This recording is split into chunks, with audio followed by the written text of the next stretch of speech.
What's it take to retire in 20 years with a $10 million net worth and $500,000 of passive income?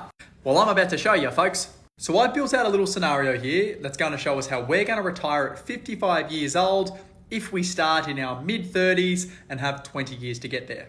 Now, just a caveat, this isn't the only way to get there. And I'm assuming there's going to be some experts who jump in the comments and tell you all the reasons why this ain't possible. So let's jump into it, folks. So in this scenario, we spend 10 years aggressively acquiring assets before we stop acquiring assets and then let the market do the heavy lifting for the next 10. So you can see here, the first purchase was made in 2019. That purchase was an owner-occupier purchase. That was bought using the first home buyer incentives.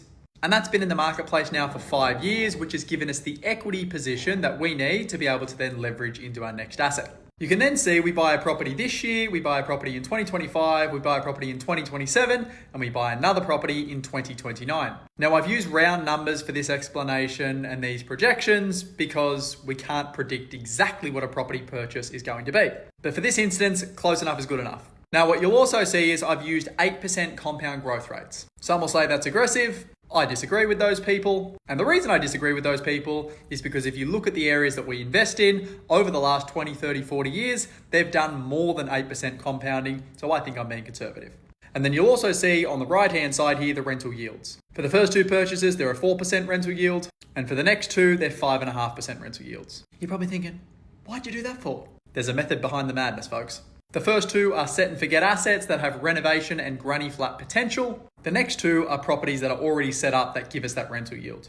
And the reason we can't do that for the first two is because we don't have the equity to be able to buy into two $1 million assets. And what we want to focus on in this early stage is building our asset base as quickly as we can, because the longer we hold those assets in the market, the greater the end result is.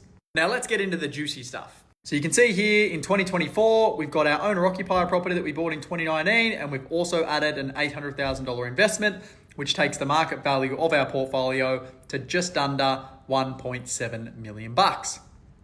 We've got equity there of $338,000, and we've got some savings sitting there and also superannuation. Now you fast forward 5 years to 2029, after we've acquired 3 more investment properties, so our current portfolio is 5 properties. It's now sitting at a market value of $5.3 million. And as you can see, we've got a relatively high level of gearing, being almost 85%. And that's because we've continued to recycle all of the available equity back into buying more properties. So we're sitting on $5.3 million worth of gross assets and $4.5 million worth of debt. But from 2029 onwards, we do not buy another asset. And we fast forward 15 years, which takes us to 2044 or 20 years from when we first started. And when I say started, I mean started investing. We now have a market value of $15 million. We've got total equity of just under $11 million, so $10.9 million. And we're still carrying $4.3 million worth of debt.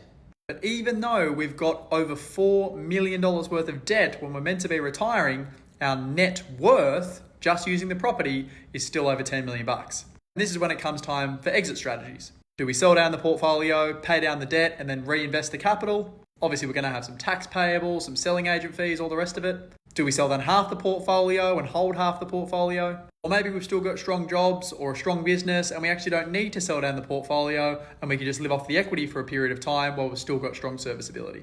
Who knows? And just this one here where it says total savings minus 800 grand. The reason it says that is because I haven't put the correct income in there for our platform.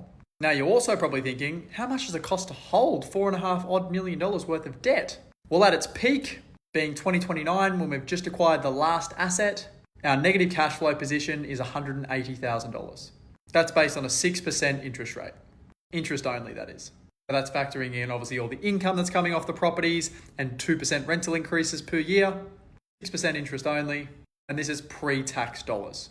So if these properties were held in your personal name and you could claim the deduction against your personal income, it's probably going to be costing you $110, $120 out of your pocket net.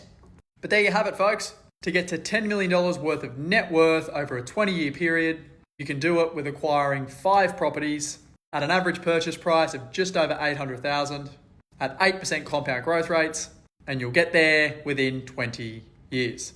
Now, there's naturally a few variables to this. What your income is, what your expenses are, whether you have kids, no kids, how you hold the debt, whether it's personal name, companies or trusts. whether you upgrade the owner-occupier property or not, etc., etc. But you get the point. Comment below if you want me to run a scenario for you.